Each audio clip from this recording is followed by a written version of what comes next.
नमस्कार दोस्तों, आपका स्वागत है केमिस्ट्री की इस क्लास में जिसमें हम डिस्कस करने वाले हैं केमिस्ट्री के चैप्टर 2 जिसका नाम है सॉल्यूशन।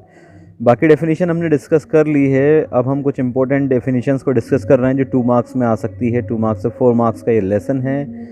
इसका कॉम्बिनेशन 7 मार्क्स का माना जाता है। 2 और 4 6 मार्क्स या फिर 3 और 4 मार्क्स का कॉम्बिनेशन माना जाता है। बेसिकली सबसे पहले जो डेफिनेशन डिस्कस करने वाले हैं वो है नॉर्मेलिटी की डेफिनेशन। तो हमारी डेफिनेशन है नॉर्मेलिटी की, जिसको एन से डिनोट करते हैं, कैपिटल एन से। और इसकी डेफिनेशन है number of equivalents over gram equivalents of solute in 1 litre. अगर 1 लीटर सोल्यूट में 1 लीटर सोल्यूशन में 1 लीटर सोल्यूशन में अगर कोई सोल्यूट डिज़ोल्व होता है तो उसको नॉर्मेलिटी बोलते हैं। और it is denoted by capital N, उसको कैपिटल एन से डिनोट करते हैं। हम इसको ऐसे समझेंगे नॉर्मेलिटी कि इक्विवेलेंट्स मतलब होता है इक्वल। मॉलिक्यूल्स अगर हों तो इक्वल संख्या में अगर वो रहेंगे वो सोल्यूट के होते हैं। और आपको बताया गया था कि सोल्यूट वो होता है जो डिज़ोल्व होता है सॉल्वेंट में। तो जब किसी 1 लीटर ऑफ सोल्यूशन में बराबर मात्रा में सोल्यूट को डिज़ोल्व किया जाता है तो उसको नॉर्मेलिटी बोलते हैं। अब देखते हैं इसका फॉर्मूला। इसका फॉर्मूला एक्चुअली है normality capital N is equal to number of equivalent of solute. यानी सोल्यूट जो हमारा रहेगा वो इक्विवेलेंट मात्रा में रहेगा और सोल्यूशन जो रहेगा वो 1 लीटर में रहेगा। अगर आप ये वाली डेफिनेशन लिखते हैं और उसके बाद ये फार्मूला बनाते हैं तो आपको 2 मार्क्स का क्वेश्चन जो है वो आपका ईजिली सॉल्व हो जाता है, जो कि बोर्ड के एग्जामिनेशंस में पूछा जाता है।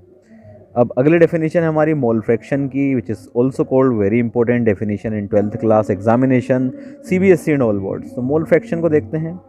इन ए सोल्यूशन, किसी भी सोल्यूशन में ratio of number of moles, किसी भी नंबर ऑफ मोल्स का रेशियो, मैंने बताया था कि मोल एक यूनिट होती है, of solute to the number of moles of solute and solvent. अगर सोल्यूट के और सॉल्वेंट के जो मोल्स हैं वो इक्वल अगर मात्रा में मिलाए जाएंगे और अगर उसकी वैल्यू हम मोल से निकालेंगे तो उसको बोलते हैं मोल फ्रैक्शन सोल्यूट का। तो नंबर ऑफ सोल्यूशन इन बात करते हैं हम सोल्यूशन में, ratio of number of moles of solute to the number of moles of solute and solvent is known as mole fraction. यानी कि सोल्यूट और सॉल्वेंट का रेशियो, सोल्यूट और सॉल्वेंट का जो रेशियो है वो इक्वल होगा तो उसी से हम मोल फ्रैक्शन निकालेंगे। इसका फॉर्मूला कुछ इस तरीके से बनेगा। Mole fraction of solute, solute का मोल फ्रैक्शन निकालना है तो इसको कैपिटल एन से डिनोट करते हैं, n upon n plus n। ये आपका हो गया। कैपिटल एन जो है वो डिनोट करता है सॉल्वेंट को। किसको डिनोट करता है? सॉल्वेंट को। अगर आप सोल्यूट है और सॉल्वेंट का अगर फॉर्मूला निकालना है तो यहाँ पर आ जाएगा आपका capital N upon n plus n। तो सिमिलरली सेम कंडीशन रहेगी। सोल्यूट के लिए आपको स्मॉल n लगाना है और सॉल्वेंट के लिए कैपिटल n लगाना है। ये इसका फॉर्मूला है। अगली डेफिनेशन है हमारी फॉर्मेलिटी की। बेसिकली इंग्लिश में तो फॉर्मेलिटी का मतलब होता है औपचारिकता, लेकिन केमिस्ट्री में इसका मीनिंग हो जाता है चेंज।